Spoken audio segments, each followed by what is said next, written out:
Hello and welcome to All for Women's Football. It's a pleasure to have you back again to what has been christened in the end Lower League Lingo. There were no objections and it was carried at the last board meeting. So there we go. Everything is fine and dandy in that respect.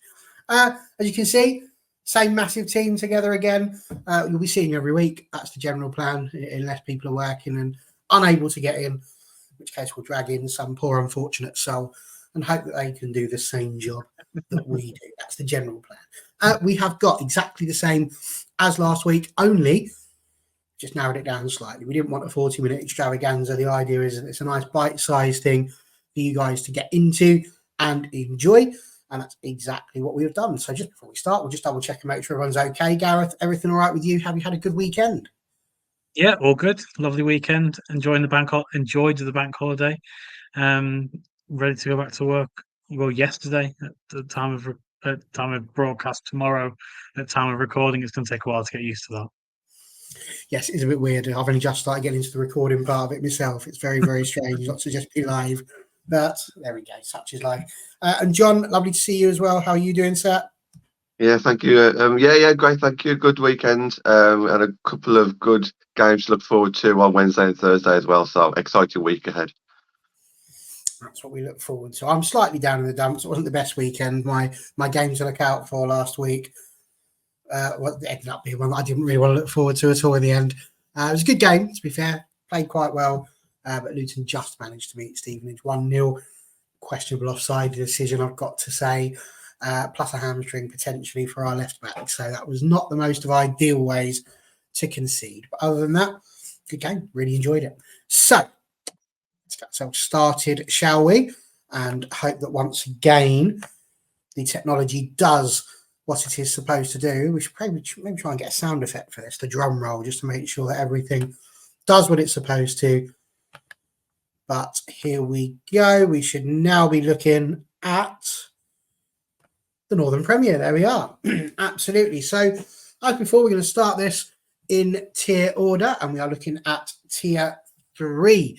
So as you can see here, we have got our first fixture, which is, of course, the mighty Rugby Borough, I believe that is there. 3 against Liverpool Feds 1. And if I'm not mistaken, that's you, Gareth. It is. Beautiful. I find it really interesting because obviously last season Rugby Borough were in the Southern Premier and were moved laterally over the course of the off season. They ran riot last week, winning 10-0. And Feds are a really interesting club as well.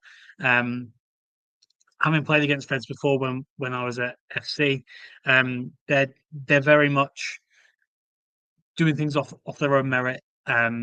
And I think they're punching above their weight almost, where they finished last season mid-table in the Northern Premier. So they're a nice little club, and I thought this was going to be a really good test for both sides. It gives us a chance to see where Rugby Borough are at. It's difficult to read too much into games. Last week, them and Burnley, I think, difficult to gauge too much there. So I thought this was a good test, and it looked like a good test for them. I think sometimes a late goal can kill things a bit. I'm not too sure how it was going, but you can imagine if Feds were pushing for an equaliser and then get caught, or if Robbie may have been dominant. I'm not 100% sure, but they continued the good form from last week, picked up a good win against a good side, which definitely kind of outlines their title intentions, I think, this year. And if they are likely to be up there, I think it shows as well that Feds can hang with the big players and get the results they want. I find it very hard to disagree with what you said there. And I think just looking at it ever so slightly, so you've got here, obviously, Angie Nixon having scored a couple. That was 3 in 2 games that she's managed to get there. Nikki Potts is now the top goal scorer, I believe, in the Northern Premier. I know it's only 2 games gone, but there she is with her hat-trick in the last game and 1 here as well. So it's a potent strike force that Rugby Borough seem to be putting together just there. Okay, so Well, I think on that, guys, I think it's really interesting how they've come across from the Southern League into the Northern League, and I think there's always this, fans are always saying, "Oh, the Southern League's more, the quality there is better." Well, people are saying the Northern League's better or whatever. They've all got their own opinions, but I think what rugby have done this year is kind of like put all that to kind of pot, and they're obviously the second game in, but a lot of people are tipping them to be in the top three. So I think that's a massive jump.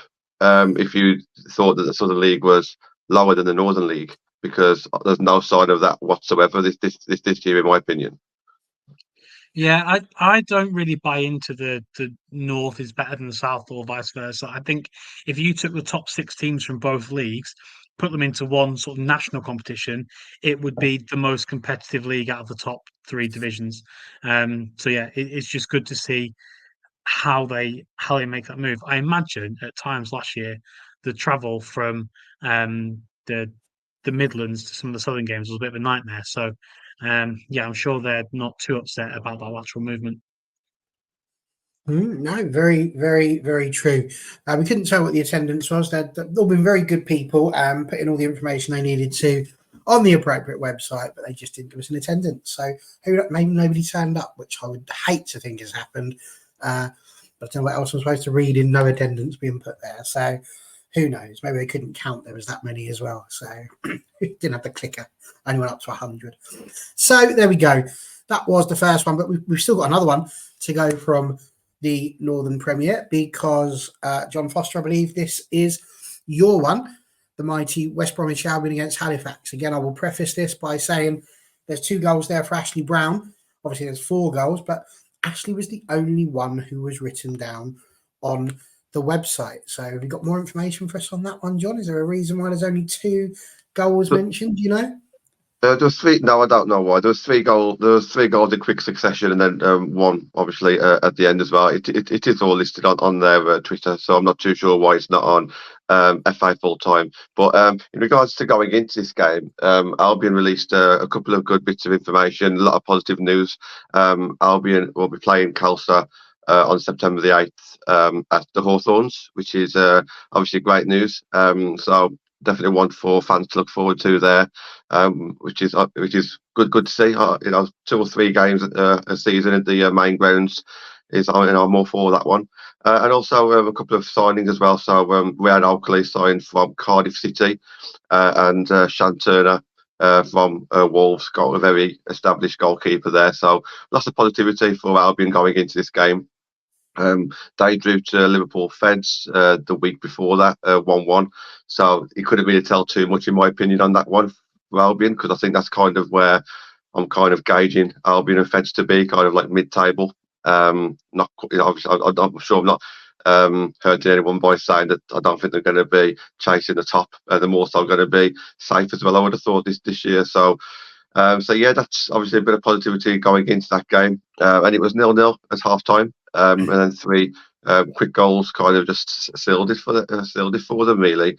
Halifax did have the chances. They also missed a penalty. I think they hit the woodwork once or twice as well. So it wasn't as emphatic in that first half as it looks. Like I said, that they held it to 0-0. But obviously, Albion are just stronger, simple as that. And you can kind of see that Halifax are going to struggle at times this season. The post-match interview as well. Halifax, I think he just kind of looked a little bit deflated because a lot of things were going right, but second half obviously showed that they're struggling for a couple of players. Halifax on the other side, they've got a couple of brand new players for them. Lexi Harrison's their captain. I know her very well. She's played for TNS, Stourbridge, and Wolverhampton Wanderers. So she's come straight in as captain. And rightly so, she's very experienced at this level. And she's going to be really trying to drive on them troops to get to Halifax's first point.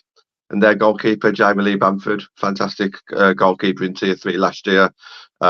Moved further up north this year, which helps her personal life. So that's why she's up there. And, if they can just kind of build around some of the players that they have got, bringing a bit more quality, they might start kicking on. and I think they desperately need just a couple of 3 players from somewhere just to help them out a little bit. So I think that puts Albion round about 5th in the league and Halifax bottom. So could that be where they both finish? I think one of them will be in the bottom 4, and I think one of them will be mid-table. Early shout there for positions, John. Very early shout indeed. I can confirm the third goal was Mariam Mahmood who scored that one, and there was, of course, an own goal as well that went in off of a player during a corner. So that was the other 2 goals in that game. And again, you're right.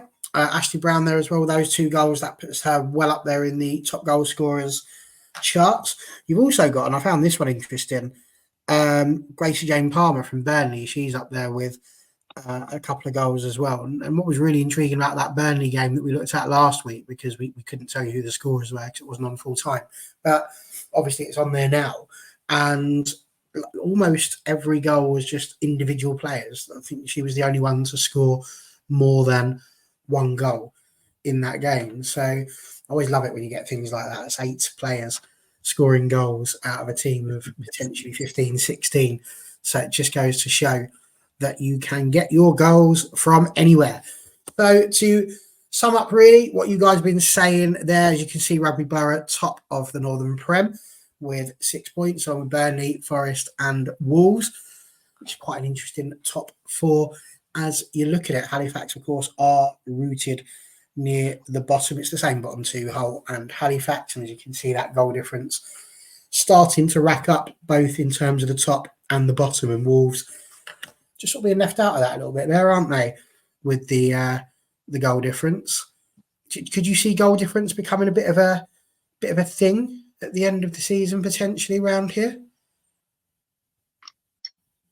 Go on, Gareth. I don't think so. I don't think so towards the top. I think it would be unlikely that teams that are as good as those 4 really are gonna they'll take points away from each other, I think.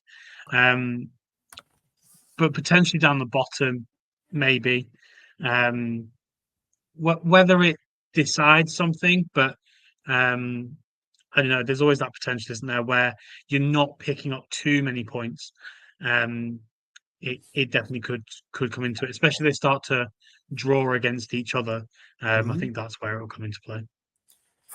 Yeah, I agree towards the bottom more than the top. Wolves just need to take the chances. They've certainly created them against Stalebridge when I went there last week, and the highlights are on their Twitter page. So you get to see about 5 minutes of shots towards our goalkeeper, Harriet Grimshaw, who made some great saves, by the way. But yeah, they just need to start taking the chances. On other days, they would have scored and could have scored more. So yeah, I'm sure that can be ironed out maybe throughout the season. Very good, very good. Okay, well, Southern Premier. I picked this one, and Gareth picked up on it towards the end of the last show there, which was, of course, how Ipswich were going to get on in the Southern Premier. And again, you see it here, a 2-0 win over Hashtag. Now, Hashtag were one of the teams that were right up there towards the end of last season. They, I think, finished runners-up in the league, and they were certainly one of those that were going to be looking to fight for it. Chatham Town will obviously come down as well, which is quite a big thing. And I mean, I just found it very, very interesting looking at this game, because I thought Hashtag were going to win the league this year. I genuinely did. I just think they've got such an ethos about their side, which is just so driven from the social media side of things, the fact they have games that are regularly live streamed. Everything about their club is built for big, just bigger, better, shinier. You know, it's literally the old Annie song. Anything you can do, I can do better. And that's literally sort of where they are with it.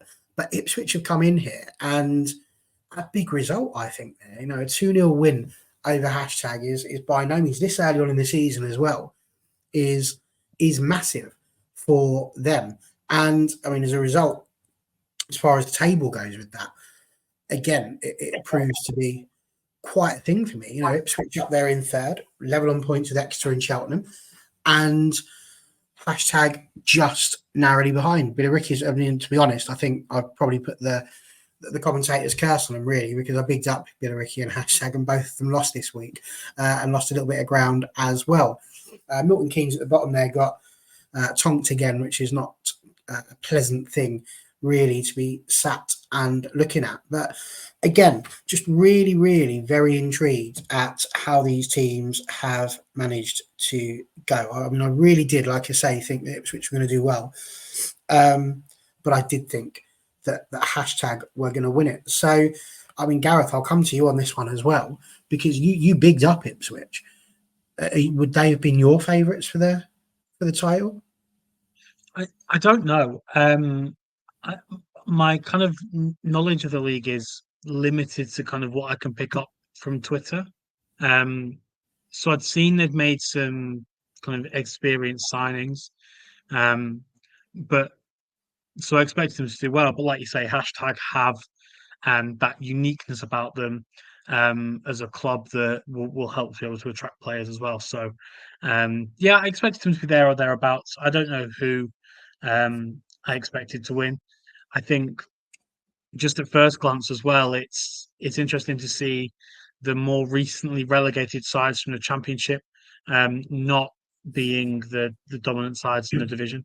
And I think it was obviously similar with rugby when they came down. They needed a bit of time to adjust and make the charge, which is a good thing as well. If that sort of if the top end can go up and compete with the Championship, then that's only a good thing. Yeah, I mean, I think I agree with that. And again, you speak about the relegated, like the fact that Exeter City are top of the table is, again, massive. They're a promoted side. They've come up from the Division 1 Southwest. And I think to come in, and granted, it's 2 games in, and we see this a lot in the big teams and the big tables, don't we? You know, where you go, blimey, how are they at the top of the table? What's happened? But you just never know. Women's football, a good start can be just the catalyst you need to take you all the way there. And I talk about Real Bedford last year in the Eastern region. We'll see their league, I think, very soon. But this is just unbelievable, I think. Go on. I think as well with women's football, the start is so much more important than it is with the Premier League season or a men's championship season, for example. You're only playing 22 games of football in a domestic season. You're not playing 46 games. Correct. There's way less time to try and make that ground back. So, yeah, you know, you're not aiming to score 40 points to stay up. You're looking to score 20. You know, you're looking to score sort of 40, 50 points to have a really good charge at the top of the table. So make a good start and you set a really strong foundation, and it can be difficult for teams to catch up if you forge a gap pretty quickly.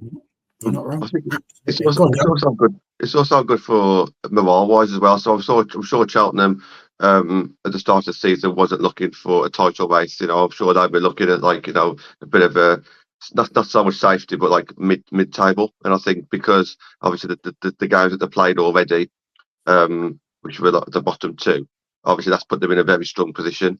But now that they've got them points on the board, it's gives them a lift. Are they now going to push on? They got Worcester in the cup throughout this week as well, so they're going to have like a run of games now where they're winning and winning. I'm not too sure who the game is on Sunday. I didn't have, I forgot who it is, but all of a sudden you start building that momentum, don't you? And you know, where's that going to lead? Also with Exeter, they've signed a very good forward in Jane Grove, so will other players start seeing good players go to Exeter, and can they start attracting more good players? And you are right, Gareth, at the start of the season just means so much in regards to momentum. It's interesting you bring it up, John, because the next game for Exeter is Ipswich Town. And that's what I mean. It's going to be such a big game.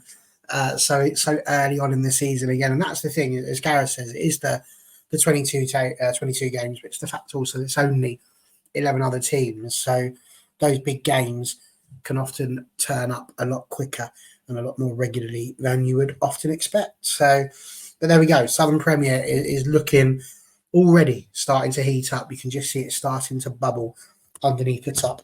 Let's get back over to Division 1 North, which can only mean it's back to Mr. Gareth for a 6-0 win for Cheadle Town. It's the second time you've highlighted York City, and it hasn't been pleasurable for them either time. No, and I think this time will potentially be even less thrilling for them. Not necessarily just because the scoreline was twice as bad, but Cheadle Town got promoted last season. They're a side which I've come up against as an opposition team multiple times.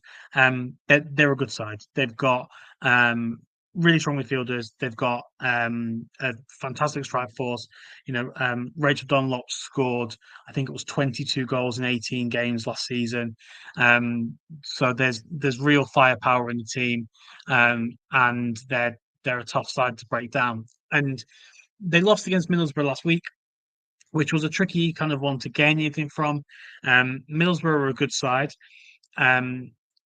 but that first game of the season, you can never really tell kind of how things are going. But to bounce back from that narrow defeat, and batter York from the very beginning of the game to the very end, they didn't seem to take their foot off the gas at all, and I think that's shown with the 45+5 and the 88th minute goals. It's a great start for them. It's now about whether they can maintain that. I don't know what their aims and ambitions will be this season, but in terms of staying up, that's obviously the first goal, and then they can push on from there.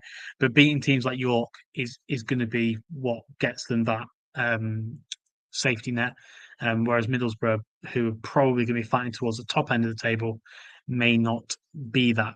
I think also what makes this even more impressive is that over the last 3 seasons that I'm aware of, it may go back longer. The side that's been promoted from the regional Premier League has been relegated straight away. So after COVID, FC United got promoted and then got relegated the following season. Merseyrail got promoted and then relegated the following season, and obviously FC got relegated last season after winning promotion the season before. So it'll be good if Cheadle can buck that trend of sides yo-yoing between the Northwest Premier and Division 1 North. It would be good just for somebody to go up and have a good crack at it and stay up. And I mean, they've made a great start to that. I mean, to be fair, the yo-yo effect is never the greatest, is it? When you've got sides that just go up and down and then up and down, it's not the most enjoyable thing. But did you see York City being in this situation? They were down sort of towards the bottom last season as well, so I expected them to be down around there again. But I wasn't sure that they were going to go and ship 9 goals in the first 2 games. I thought, like it was last season, it'd be a bit more of a fight. But yeah, both promoted sides actually. It wasn't just FC United that went down. Chester the Street went down as well. They were promoted from the northeast. So yeah, it would be nice to see both Cheadle and Barnsley stay up. The thing with Barnsley as well, just to note, there are 2 Barnsley sides. The one in Division 1 North is the one that's affiliated with the EFL club. The Barnsley that's in the Division 1 Midlands played in the Division 1 North last year, and they're not affiliated with the EFL club. It's a bit confusing. There's 2 Barnsleys, both called Barnsley. So if you see one that doesn't have the official club badge, that's a different team.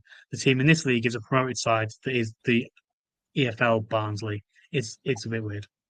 That is a bit strange, and I'm sure John will tell us a bit more about that when we get onto the Midlands one in a second. But as you can see from the league, Chorley stayed top with their 6 points from a possible 6. Huddersfield Town did go up 1 position as well, with being the only 2 teams so far that have the 100% record. Cheadle obviously went up 4 with that ridiculously large win, and it's given them a nice goal difference there as well. In fact, the best one in the league as it stands. And again, York staying bottom with the Donny Rover Bells going into the bottom 2 as well. And they are, of course, just elite history when it comes to women's football. So it's sad to see them drop into that position. But again, there's still another 20 games to play yet. We're talking as if there's only 3 games to go. Now, over here, big game that Mr. John Foster has highlighted for the Division 1 Midlands. Sutton Coldfield 0, Boldmere St Michael's 1. Now, from memory, John, Boldmere St Michael's were promoted, were they, last season? Or did they were right up the top of the league there when I was looking. But it took an own goal past Sutton Coldfield. They weren't promoted. They were chasing promotion right up until maybe like the last 5-6 weeks or so. And then they just dropped points, and Calcer and Loughborough carried on. Peterborough was in the mix as well. And Calcer was the most consistent team in the final running, hence why they did get promoted. But Boldmere are up there, and I'm sure they'll be up there again this season. Second half goal by Billingsley was the only goal. And it's interesting to see that the lineup on this Boldmere's lineup here was pretty much the same as their previous game, which was against Barnsley. So that got that one into conversation. Boldmere drew that game against Barnsley 1-1. And they just made the one change to this game. No Beth Merrick. She was replaced by Straker, who's one of their new signings. Beth Merrick is a bit of a side story, so I'm not too sure what's going to go on with Beth, but she didn't play. She was at the Molineux watching Wolves men's team play at the same time. She's actually joined from Wolves to Boldmere. She played in the first game. She's registered, obviously, because she's played. How long she'll stay there, I'm not too sure. She's based in Lichfield, so it's not too far from Boldmere. I think there's a bit of a side story, maybe something to come there throughout the season. If they can keep hold of her for as long as possible, then they might stand a very good chance. Boldmere is looking strong. I know they drew against Barnsley, but I don't think that was a bad result. I think Barnsley are going to do decent in that league. So if you mix some of their experienced players that they've had for years, like Wilcox and Forberston, if you mix that with some of their new signings in Tilly Rose Astor, Grace Gregory, obviously Strikers, I'm sure is one of them as well. Ruth Relia. If you have a look at this mixed together, there's a good bunch of players there. So hopefully, morale-wise, it's picked up from say 9 months ago, and they can really mount a challenge. It's a derby game as well, so if people didn't know where Boldmere was, this is actually based in Sutton Coldfield. It's literally just like 5-10 minutes away, hence why I picked this game, and it's always one to watch out for. 2 years ago, Boldmere was in a higher league and Sutton was in a lower league. They're now playing in the same league. It's going to be interesting to see what their ambitions are. Sutton will feel that they could probably push closer and get something against Boldmere. I think they lost 2-0 last year in this fixture. It's only 1-0 this time.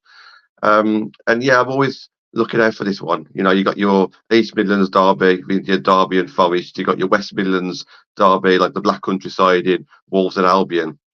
I feel this one is the next biggest one, in the centre, just above North Birmingham. It's always one that I've got my eye on. Loads of good players. I think that I like to see a bit of stability. I think that's what I like to see. I think I like to see Sutton Coldfield with a stable side, and I like to see Boldmere with a stable season. And let's just see exactly what they can push on for there. This is why I love women's football, because never in a million years did you sit there and think that Sutton Coldfield against Boldmere St Michael's would be the third biggest derby in the Midlands there. But there we go. John Foster's called it straight in. That's why I love it. Absolutely do. And again, looking at the league table as it stands, only 3 teams with 2 wins on the trot, being Loughborough Lightning, Peterborough United, and of course Leafield Athletic, who we spoke about last week.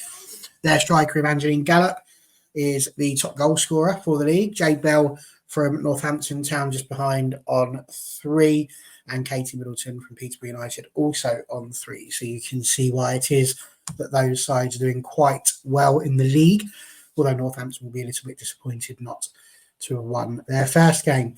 We've still got Lincoln, Worcester and Barnsley at the bottom, which isn't great for them either. As you see, Barnsley women. So you have Barnsley and Barnsley women. That's how we will differentiate them on this show, apart from the fact they're in completely different leagues.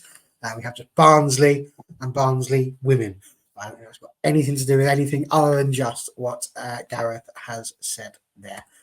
I decided to go for this one. Now, Norwich didn't put too much information out about their game that they had there against Cambridge United. But again, for me, this was just a really, really big performance for Norwich. Worthing were one of the sides who were in this league last season. They were right up there and fighting for the title. Now, obviously, you've got London Bees dropped down, Chatham, as I spoke about, in the Southern Premier being relegated. They came down to this league as well, and there would have been two teams that you would have looked at expecting to do quite well.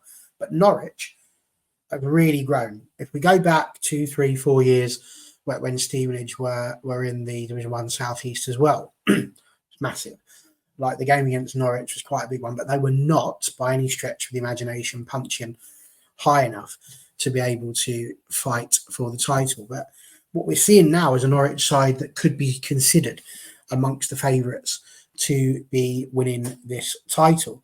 And it's a bit of a thing for them that they are not at the moment looking like that's going to be the case. Again, 2 games into the season. But Cambridge United are stalwarts at this level. You know, they've been playing here just regularly. One of those sides that you could call I say league favourite as such. But you know what I mean? They're just always there. They're like the Everton of the Premier League, just constantly always seem to be there. They don't seem to drop too high, too low. They're just there. And that's exactly where they are. And to win 2-0 against Cambridge, you've got to be good. You know, they're one of those. They've got a good, solid setup. They don't muck about. And you have got to do well to beat them. And that's exactly what Norwich have gone on to do.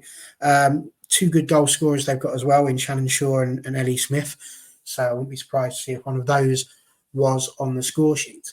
But again, I chose this picture more so for how it affects the league early doors, because looking at it, Real Bedford, again, a brilliant result for them at the weekend. Recently promoted, 2 wins on the trot, and genuinely they just look like they want to try and steamroller this league in the same way that they did the Eastern region.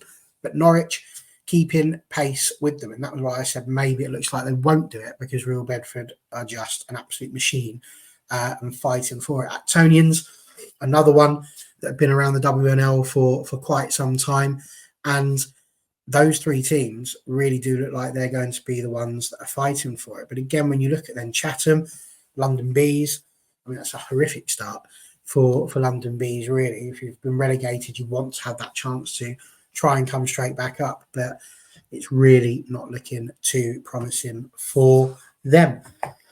Same bottom 2, Cambridge United and Ashford Town, but I do believe they had a little switcheroo with Ashford Town's goal difference causing them to drop to the bottom.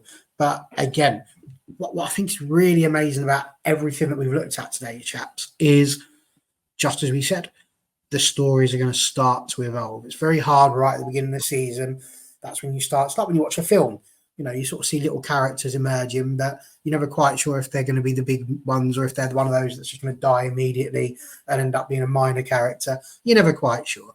And right here, we're seeing some big players starting to step onto the stage. It'll just be interesting to see if they are the same players taking us all the way through the film, or if we're going to see some of them drop into mid-table obscurity and out of the conversation. But it's going to be amazing to see. So there we go. That is effectively our lineup of games that we are looking at today. But we did say we were going to have a little look at some games going forward as well. And we've all had a look at a game that we would like to highlight. So, John, which game are you sitting there thinking is one that you've got your eye on this week to see what's going on? Yeah, it's on Thursday night. It's Worcester against Cheltenham, so that'll be at the Six Ways Rugby Ground. That's where Worcester play the majority of their home games. It's a great setup. I highlighted Worcester last year for their atmosphere and everything that they've done and created, and for a small club, they managed to do some very good things away from the field commercially. So to have Cheltenham down there is going to be a very tall ask. We just saw the board, and we just saw how good Cheltenham have started. Worcester, unfortunately, first time in the National League, and they're obviously going to struggle. And they've been quite quiet over the summer as well. You know, it would have been nice. I would have thought potentially there was a possibility there just to keep that commercial activity going. They've got the National League badge now as well, so I thought it would be. I thought would see a little bit more about them in the summer, but social media wise, it was a little bit quiet, and I'm not too sure why that was. So it's going to be a tough game for them. Cheltenham will go in there, obviously with a changed squad. I think they can afford to do that. They've got the depth of squad there. I saw their reserves play in a pre-season behind closed doors friendly, and they played really, really well. It was almost like watching us like a normal tier 3 side. So, you know, Cheltenham can probably make changes and still feel comfortable. But that's the good thing about this cup, isn't it? You can still lose this determining round and still be in a cup, cup or plate, whichever you want to call it. But yeah, so looking forward to that one for me. Excellent. Gareth, where have you got your beady eyes pointed at? I'm interested in the determining round in general, purely because the plate, which is what the losers will go into, are going to be joined by Championship and Super League academies. So that will definitely be interesting to see how that plays out over the course of the season. But the game I'm interested in is Wednesday night. So tonight, when you're seeing this, Liverpool Feds against Stockport County. So a tier 3 side against a tier 4 side. I think those kinds of dynamics are always interesting, particularly where it's one of the better sides in tier 4. Just to see how they approach the game. It should be interesting. And yeah, hopefully it's a good game. Absolutely. Well, I have travelled over once again to the other side of the country, just being the pleasant chap that I am, really. And again, it blew my mind. I was sitting there looking through the fixtures, and we don't get a huge amount of time to cover the Southwest, but I will make sure that we get some games from there to highlight as well. And this could well have been one of them had it been the game at the weekend, because it's again Moneyfields, but they are up against AFC Bournemouth. Now, anyone who knows anything about the Southwest of the footballing pyramid will know that those two teams are again one of those that's right up there, fighting for it. Exeter won it last year, but then I think we had Bournemouth were a couple of points behind, and Moneyfield were maybe 5, 6, 7 points off of that. So a very tight top 3. So when you're in the determining round like this, here you could be looking at, you know, teams that have got a potential chance of going deep into one of their competitions. But of course, also if they are in the plate, it's a good opportunity for them as well. So yeah, I've decided to pick that game in particular. And I'm definitely going to put a reminder on my phone. That's on the 29th for the 8th. So I can be getting over onto the Southwest version of Twitter and see what's happening over there. Because that, to me, that's a bonanza sort of fixture, the sort of one you want to sit there and you kind of wish it was on the telly, but it's not. So I can't do anything about that. So just one last thing as well. Norwich play Ipswich in the determining round, so it's an old farm derby. That's been played at Carrow Road as well, so it'll be interesting to see what the attendance is like. Barry's gone. It'll be interesting to see what the attendance is like for the derby at Carrow Road. I'm not sure if they've. I know Norwich have played there before. I'm not sure if they've played Ipswich there before. So that seems to be the way people are going, is putting derby games in big stadiums. So it'll be interesting to see how that goes for a cup competition. That's not always really cool, is it? Is that genuinely what they call it? The old farm derby? Yeah. Oh my God, that's amazing. There we go, the Old Farm Derby, sponsored by and ran by Mr. McDonald, EIEAO. And that's it. That's where we're going to end that, on a nursery rhyme. Who knew? It's been brilliant. Once again, thank you very much for joining us, the pair of you. We'll be back again next week, looking back at possibly a cup match and a league match. We shall see. It depends what these guys have decided to go for. But either way, thanks for joining us. It's been a pleasure to have you, and we look forward to seeing you again next time. Bye for now.